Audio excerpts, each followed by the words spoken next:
पूर्वोत्तर के 3 राज्यों त्रिपुरा, मेघालय और नागालैंड में विधानसभा चुनाव के नतीजे आ चुके हैं। त्रिपुरा में बीजेपी ने 32 सीटों के साथ सत्ता में वापसी की है। नागालैंड में बीजेपी ने एनडीपीपी के साथ चुनाव लड़ा था।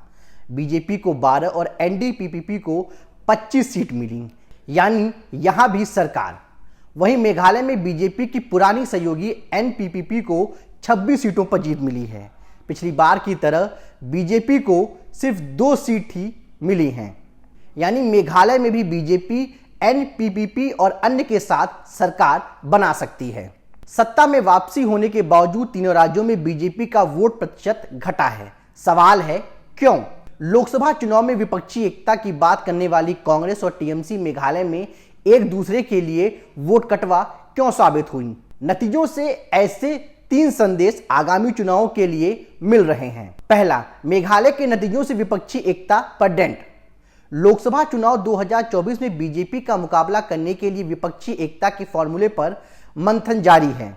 कभी कांग्रेस तमिलनाडु के सीएम स्टालिन के जन्मदिन पर एक साथ चुनाव लड़ने की बात करती है, तो कभी नीतीश कुमार खुले मंच से कांग्रेस को साथ आने का ऑफर देते हैं। लेकिन मेघालय के नतीजे विपक्षी एकता के फॉर्मूले को डेंट पहुंचा सकते हैं। समझते हैं कैसे। टीएमसी से कांग्रेस को छोड़ बाकियों का फायदा। मेघालय में टीएमसी ने पहली बार चुनाव लड़ा और 5 सीटों पर जीत हासिल की। उधर कांग्रेस 21 सीटों से घटकर 5 पर आ गई, यानी राज्य में पहली बार लड़ी टीएमसी और सालों पुरानी पार्टी कांग्रेस की सीट बराबर है। कांग्रेस को 13.14% और टीएमसी को 13.78% वोट मिले हैं, यानी कुछ पॉइंट से ही सही टीएमसी आगे है। बीजेपी पहले की तरह 2 सीट पर है। एनपीपी 19 से 21 और यूडीपी 6 से 11 सीट की बढ़त पर है, यानी कुल मिलाकर देखें तो टीएमसी के चुनाव लड़ने के बाद सबसे ज्यादा कांग्रेस की सीटों में बदलाव या कहें कि घाटा हुआ है। इससे पहले गोवा में भी टीएमसी ने चुनाव लड़ा था, हालांकि वहां ज्यादा फायदा नहीं हुआ, लेकिन एक नैरेटिव सेट हो गया था कि टीएमसी कांग्रेस का ही वोट काट सकती है। ऐसे में गोवा के बाद मेघालय में भी वही हाल दिखा। विपक्षी एकता की राह में टीएमसी कांग्रेस के बीच अदावत पहले ही एक रोड़ा थी। मेघालय के नतीजों के बाद यह रोड़ा और भारी होने का डर है। दूसरा, लोकल यूनिटी से बीजेपी की विक्ट्री को टक्कर। त्रिपुरा के नतीजे बताते हैं कि अगर स्थानीय पार्टियों की एकजुटता रही तो बीजेपी को कड़ी टक्कर मिल सकती है। समझते हैं कैसे। त्रिपुरा में बीजेपी 32 सीटों के साथ सबसे बड़ी पार्टी बनकर उभरी है। दूसरे नंबर पर 18 सीटों के साथ पहली बार चुनाव लड़ी टिपरा मोथा पार्टी है। सीपीआईएम 11 सीटों के साथ तीसरे नंबर पर है।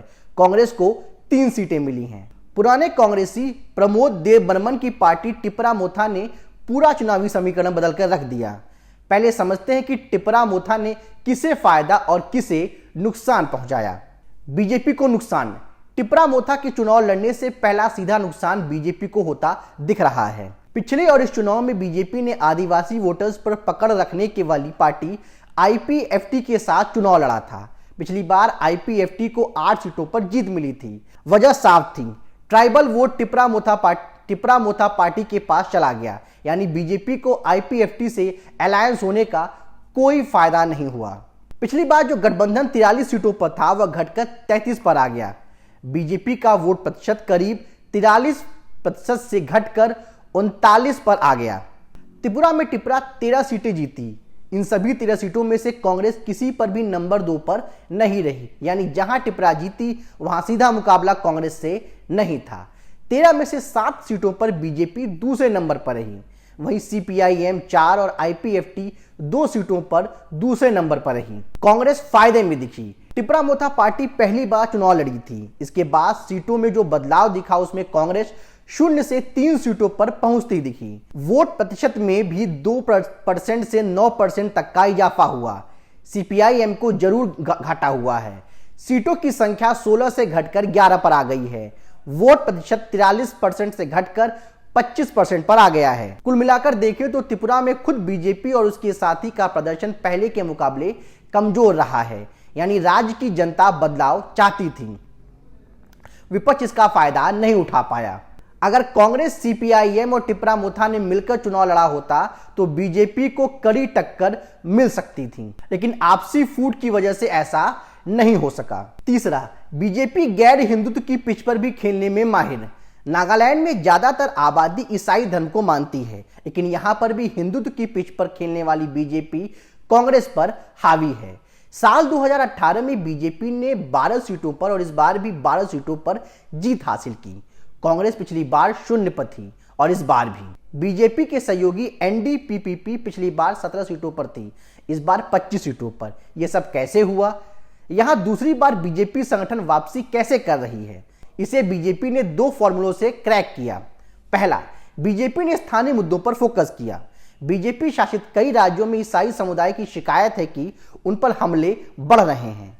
कई बीजेपी शासित राज्यों में गौ तस्करी को लेकर कानून बना है और लिंचिंग हो रही है, लेकिन नागालैंड में बीजेपी के लिए न धर्मांतरण मुद्दा था और न ही गौ तस्करी।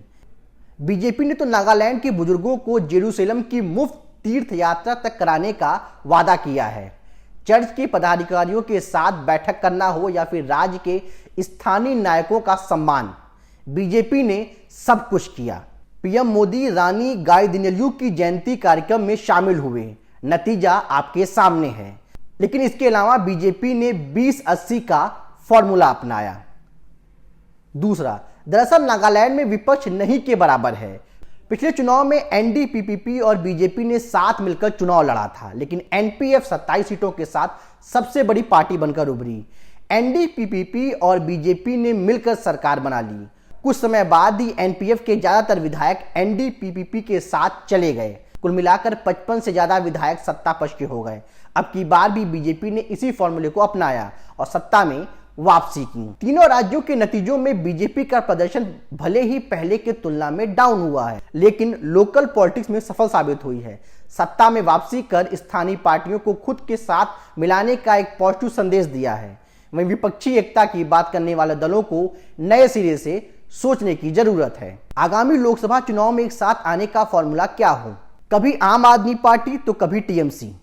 कांग्रेस के लिए वोट कटवा पार्टी बनने से बच जाएं। इसके लिए क्या रणनीति हो सकती है, इस पर विचार करने की जरूरत है।